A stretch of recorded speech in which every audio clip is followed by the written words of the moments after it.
Bonsoir Adrien. Moi, ça commence à stresser là. Ça commence à stresser Mais alors, il y a zéro si, stress. moi Mais je non. stresse. Mais c'est bien de stresser, c'est un bon stress. Fragile. Et j'ai bien aimé Lamine Yamal, moi. J'aime bien les mecs qui vont poser un petit peu le contexte comme ça, justement, qui font monter un petit peu la pression. On le réécoute juste, c'était après sa victoire et sa qualification face à la Belgique. Con muchas ganas, yo creo que desde que ha empezado el Mundial todo el mundo esperaba este partido, teníamos muchas ganas de que llegara, somos para mí las dos mejores selecciones del Mundial, pero bueno, sin ningún miedo, yo creo que si alguien puede ir con seguridad contra Francia somos nosotros.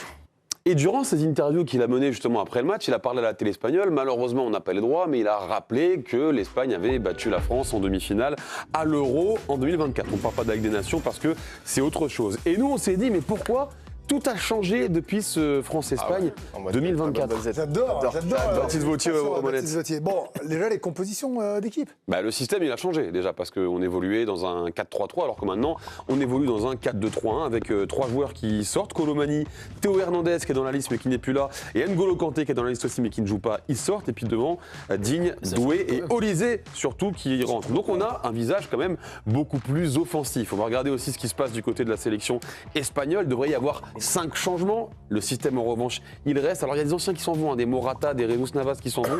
On retrouve Oyarzabal, Pedri, Koubarsi, Poyo, Baena un peu plus rajeuni. Cet effectif, a priori, vu comme ça, ils ont gagné au change, mais il y a aussi des blessés, comme Nico Williams, qui change énormément la forme de l'Espagne, comme nous l'explique notre correspondant à Madrid, Antoine Simoneau. Là, on a un Nico Williams qui a été blessé quasiment toute la saison, qui s'est encore blessé à la Coupe du Monde et qui n'arrive pas à retrouver son meilleur niveau. Et c'était avec Yamal, le joueur déroutant à l'Euro. Yamal, il revient de blessure, il a été blessé 2 mois. Alors même si je trouve qu'il monte un petit peu en puissance, c'est pas encore le Yamal qui a son meilleur niveau. On a aussi Fabien Ruiz, Mikel Merino qui ont été blessés ces derniers mois et qui reviennent tout juste. Donc on a un manque de rythme. Ça se répercute, je trouve, dans leur jeu qui est moins vertical, moins rapide, moins efficace. Moins performant, moins juste dans les transmissions. C'est très intéressant ce qu'il dit et il va même un petit peu plus loin justement par rapport à cette fraîcheur physique, c'est qu'il sent vraiment qu'il y a comme une courbe qui s'est inversée entre la fraîcheur de l'Espagne par rapport à 2024 et celle de la France. Lors du dernier Euro, l'équipe de France, et notamment, j'allais dire, ses pièces maîtresses offensives, m'avaient semblé très émoussées, physiquement très fatiguées, sans peps. On sentait qu'il n'y avait pas beaucoup d'énergie. Au contraire des Espagnols, qui pour moi ont fait la différence et ont gagné cet Euro, notamment grâce à leur fraîcheur physique, parce qu'il y avait eu seulement 2 joueurs qui étaient allés au moins en demi-finale d'une compétition européenne, et tout le reste de l'effectif n'avait pas été loin. Donc forcément, on s'économise, on a moins de temps de jeu, donc on a plus de fraîcheur, on a aussi peut-être un petit peu plus d'envie. Et puis les Bleus ne marquaient pas à l'Euro tout simplement. Oui, avant le match face à l'Espagne en 2024, les Bleus n'avaient marqué que 3 buts dans cette compétition. Les 3 buts, c'était quoi? C'était 2 CSC et un penalty. Donc aucun joueur français n'avait marqué un but dans le jeu. Aujourd'hui, c'est la blanche, 6 matchs, 16 buts marqués. C'est quand même énorme. Et là encore, pour les explications pour Didier Deschamps, c'est qu'il avait vraiment trouvé son équipe émoussée. La responsabilité, c'est la mienne, mais pour différentes raisons, de par leur fin de saison, voilà. En plus, Kylian, le traumatisme qu'il a eu, on a commencé la préparation, on n'avait pas Aurélien, on n'avait pas Adrien qui s'est blessé, ou pas Mécano qui est arrivé dans une condition difficile, donc voilà, la marche était plus haute, évidemment que... Ils n'étaient pas tous à 100% pour cette compétition, pour différentes raisons. Alors c'est vrai que Mbappé était masqué. Et oui, il se fracture le nez face à l'Autriche et c'était le grand feuilleton, le grand débat. On en a fait beaucoup ici. Hein. Est-ce que la résine marche bien? Est-ce que ça marche pas? Combien de temps ça va durer? Est-ce qu'il peut jouer avec? Quelle couleur du masque, etc. Forcément, ça avait peut-être joué sur ses performances. D'ailleurs, contre l'Espagne, c'est la première fois qu'il l'enlevait et ça avait été la première question des journalistes après le match. Non, avant le match, on a pris comme ça, j'en avais ras-le-bol du masque. J'ai demandé au doc si je pouvais, il m'a dit que c'était moi qui décidais et donc voilà. Comment tu juges ta compétition? Bon, elle est difficile, elle est ratée. On avait l'ambition d'être champion d'Europe, j'avais l'ambition d'être champion d'Europe, on l'est pas. Donc à partir de ce moment-là, c'est une compétition ratée. Et... J'avais bien aimé la une de l'équipe au lendemain de ce match qui avait titré Démasqué, justement, petit jeu de mots effectivement avec cette équipe de France qui s'était ratée. Et puis il y avait autre chose autour d'Mbappé, quoi qu'on en dise, qui a pu peser, c'est qu'il y avait son départ du Paris Saint-Germain, le feuilleton autour de son arrivée au Real Madrid. Il signe le 3 juin, donc quelques jours avant l'Euro, mais peut-être que mentalement, il n'a pas réussi à se conditionner pour préparer cet Euro comme il a réussi à le faire pour cette Coupe du Monde. Et là, il y a une personne qui l'a bien suivi tout au long de cette saison, c'est Antoine Simoneau, qui le dit clairement, c'était son objectif. on le sait, il est focalisé sur la Coupe du Monde depuis le début de saison, même j'allais dire depuis même plus que cette saison.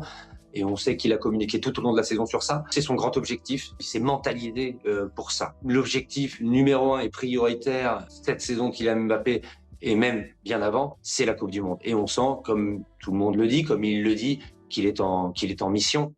Et puis ce sont les courbes inversées, parce que côté espagnol, ça marquait beaucoup à l'Euro. Ouais, ils avaient marqué 11 buts pour 2 buts encaissés, alors que ça marque toujours autant hein, du côté de l'Espagne. 11 buts en 6 matchs, le ratio est un peu plus bas. En revanche, ça défend mieux, puisqu'ils n'ont encaissé qu'un seul but, les Espagnols, c'était face à la Belgique. C'est globalement mieux en défense. Mais en revanche, les médias, malgré ces buts marqués, ils ne sont pas aussi sereins qu'avant l'Euro 2024. Contrairement à il y a 2 ans, il y a moins d'emballement parce que dans le jeu, c'est un petit peu moins bon. Au niveau de la maîtrise aussi des matchs, c'est un peu moins bon. On l'a vu qu'ils ont gagné dans les tout derniers instants, alors que lors de l'Euro, ils assuraient leur victoire et leur qualification bien avant les dernières minutes du match. Au niveau des Espagnols, on est beaucoup moins confiant. On a très très peur de la France. À l'Euro, l'équipe qui emballait tout le monde de par ses performances, de par les résultats, c'était l'Espagne. Et aujourd'hui, l'équipe qui suscite ce même engouement, ce même emballement en termes de jeu, de spectacle, eh bien c'est l'équipe de France. Et puis il y a un dernier argument que j'adore, je me suis refait toute l'équipe du soir après le match entre la France et l'Espagne, la demi-finale. Vous allez tendre l'oreille justement, c'est une analyse très pertinente de Giovanni Castaldi qui prend une toute autre résonance aujourd'hui. Je trouve que ce qui avait fait et on a beaucoup critiqué le jeu de l'équipe de France durant cet Euro et à juste titre je pense, mais la force quand même de cette équipe de France-là, c'est qu'elle concédait très peu de choses et que les joueurs étaient constamment proches du porteur. Moi je trouve que très facilement sur cette séquence de 5-10 minutes, les Espagnols se sont approchés trop facilement de notre surface de réparation et on a concédé trop de situations, on n'a pas été assez méchants. On n'a pas été assez méchant, dit-il avant d'être coupé. Bah, ça aussi, ça a changé.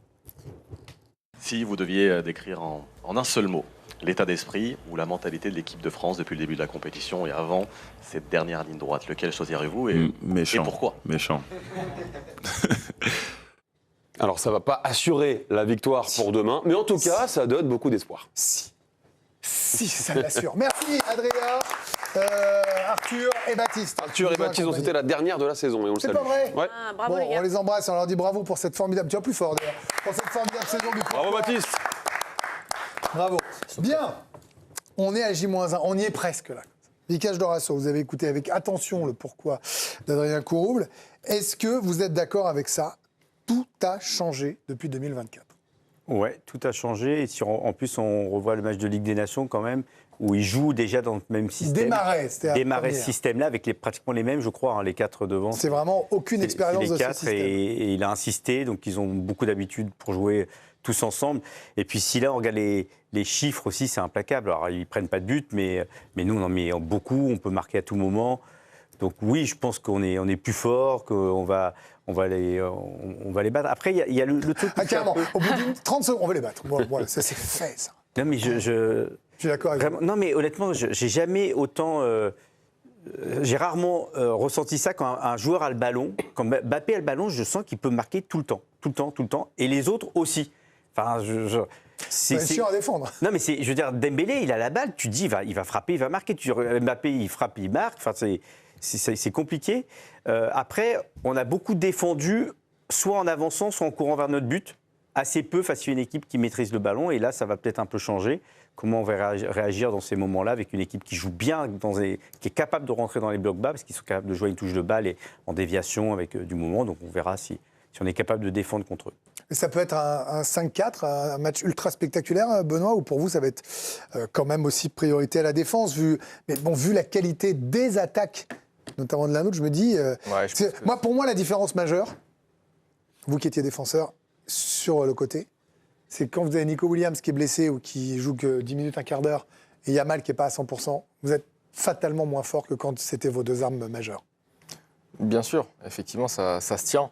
Moi, j'ai quand même une interrogation sur Yamal parce que on sent qu'il y a une montée en puissance et on a bien vu que c'était un match qui comptait pour lui demain face. Mais il compte tous, il fait toujours des stories avant tous les matchs. Je sais bien, mais là c'est quand même l'équipe de France et il sait très bien que c'est aussi la meilleure équipe du monde en ce moment. Donc je pense qu'il aura envie de de briller. Moi, je mets vraiment l'interrogation sur Lamine Yamal. Oui, effectivement, le fait que Nico Williams n'y soit pas, c'est un plus pour les Bleus, parce que Baena, ça reste un très bon joueur, mais ça reste en dessous d'un Nico Williams 2024. Moi, la défense Koubarsi-Laporte, voilà, on peut me dire ce qu'on veut, c'est moins fort qu'un Saliba ou Upamecano. Et je pense que Mbappé, s'il se met entre les deux et qu'on met des petits ballons au-dessus de la défense... Expliquez-nous, là ça m'intéresse, votre regard de défenseur. Aymeric Laporte, Koubarsi n'ont pris qu'un seul but. Ouais. Ils ont des latéraux qui prennent aussi des risques, qui sont capables de monter. En quoi nos Bleus sont capables de perturber plus qu'aucune autre équipe cette défense-là? J'ai entendu tout à l'heure Vikash qui disait l'Espagne, même s'il n'y a pas des grands noms, mis à part Cucurella, elle défend très bien. Effectivement, elle défend très bien, cette équipe espagnole. Elle avance, on sent qu'après, il y a les milieux de terrain aussi qui viennent un petit peu les aider. Mais là, ils vont être en face de 4 joueurs, en fait. C'est-à-dire que là, ça va être quasiment de l'individuel. Ça va être du 1 contre 1, du 2 contre 2. Et pour Porro, lorsque vous avez un Barcola ou un Doué, c'est compliqué. Un Mbappé, il va se mettre entre Koubarsi et Laporte s'il prend la profondeur. Il y va tout droit. Et puis Dembélé, pareil, ballon d'or face à Cucurella. Olysée qui va un petit peu se promener un petit peu sur toutes les parties du terrain. Olysée, pour moi, un rôle très important vis-à-vis de Rodri. Parce que Rodri, c'est un petit peu la sentinelle, c'est un peu le métronome de cette équipe espagnole. Je pense que les consignes de Didier Deschamps vis-à-vis de Rodri par rapport à Olysée, ce sera de l'embêter, de vraiment couper cette première relance espagnole pour Rodri. Et donc ce sera Olysée qui, à mon avis, devra basculer. On a vu, Karim, quand même, qu'il y avait des joueurs expérimentés qui étaient partis de la sélection espagnole. Oui. Vous m'avez dit, vous avez pris le parti, Adrien, et, ça s'entend. Vous estimez qu'ils étaient renforcés, malgré le départ de certains anciens, parce que vous avez dit, ils ne perdent pas au change, c'est ça, je ne veux pas dire. Oui, moi, je trouve quand même que cette expérience-là, à un moment donné, quand ça commence à piquer, surtout en demi-finale de Coupe du Monde. Parce que dans cette équipe-là, il n'y en a aucun qui a fait demi-finale de Coupe du Monde. Aucun. La défense alors que de l'autre côté, oui. En fait, ces matchs-là, Vikash a disputé ce genre de rencontres. L'expérience, ça fait une différence folle dans les moments cruciaux. Et surtout, dans ce que tu montrais, Adrien, et qui était intéressant sur les compos d'équipe, bien sûr qu'il y a des joueurs en plus, côté français, avec Olysée, avec Doué, Digne qui est revenu. Olysée et Doué, ça change pas mal de choses, mais il y a d'autres joueurs qui n'étaient pas les mêmes joueurs à l'époque. Mbappé, on en a parlé parce qu'il était diminué. Dembélé n'était pas le même joueur qu'aujourd'hui, pas avec la même force mentale, pas même avec la même force sur le terrain, avec la même confiance. À l'époque, c'est un Dembélé qui était coup-ci, coup-ça. Pas bon en équipe de France. Et en équipe de France, aucune référence. Là, il est ballon d'or. Il est ballon d'or en titre. Donc en fait, ça change complètement la différence. Et même, ça change aussi la manière de défendre face à lui de l'autre côté. Et en face, Nico Williams, vous l'avez dit, Lamine Yamal, vous l'avez dit, ces joueurs-là ont un niveau inférieur au niveau qui était le leur, Pedri aussi, et qui n'était même pas titulaire au dernier match, qui était le leur il y a 2 ans. Donc ça change complètement la donne. Après, là où je rejoins Vikash, c'est que ces joueurs-là, sur un match, ils sont capables de se transcender et ils ont le ballon. Ils ont du ballon, donc ils peuvent nous embêter. Malgré tout, notre milieu de terrain, et même je vais vous dire, sur la paire au milieu de terrain, quand vous avez Rabiot qui avait pris la marée contre Yamal et l'Espagne à l'époque, il ne prendra pas la marée 2 fois. C'est plus le même Rabiot, là aussi. C'est plus le même Rabiot aussi. Et puis là, ils ont l'esprit de revanche. Ils diront que non. Hein. En termes de force, les courbes se sont inversées, en fait, en 2 ans. Et il y a aussi quelque chose qui a changé, c'est le banc de l'équipe de France. Parce que là, on se concentre sur les 11 titulaires, mais on a comparé le banc de 2024 à celui de 2026. Vous aviez Klose, qui était le latéral droit remplaçant en 2024. Là, vous avez quand même Malo Gusto, qui fait quand même de bonnes entrées, qui est quand même, pardon pour Jonathan Klose, un meilleur latéral droit. Et devant, les Cherki, les Akliouche, les Mateta ont plus peut-être de références aujourd'hui que ceux qu'il y avait en 2024. avait traversé cette compétition comme une ombre, en fait. Donc mais le banc compte aussi, et ça peut faire la différence. Peut-être ça l'a pas fait jusqu'à présent. Ils ont un gros banc, eux aussi. Hein. Oui, mais ça change aussi. On a un meilleur banc. Si on se concentre sur nous, notre banc, il est phénoménal aussi. Il est plus fort qu'en 2024. Vous faites entrer Cherki, Barcola en 2e lame à la 65e, 70e. Si le score n'est pas fait, ça fait mal. Cherki qui a fait une grosse rentrée en Coupe des Nations. Il est rentré, il a explosé. Ambre, vous avez écouté ces jeunes gens, pas tous jeunes, mais c'est Je suis d'accord, les choses ont changé, les fleurs ont fané, le temps d'avant, c'était le temps d'avant. Oh ouais. Céline Dion, bravo Céline. Aussi, tout a changé, rien n'a changé pour les fans de Léna. On pouvait faire un mix des deux.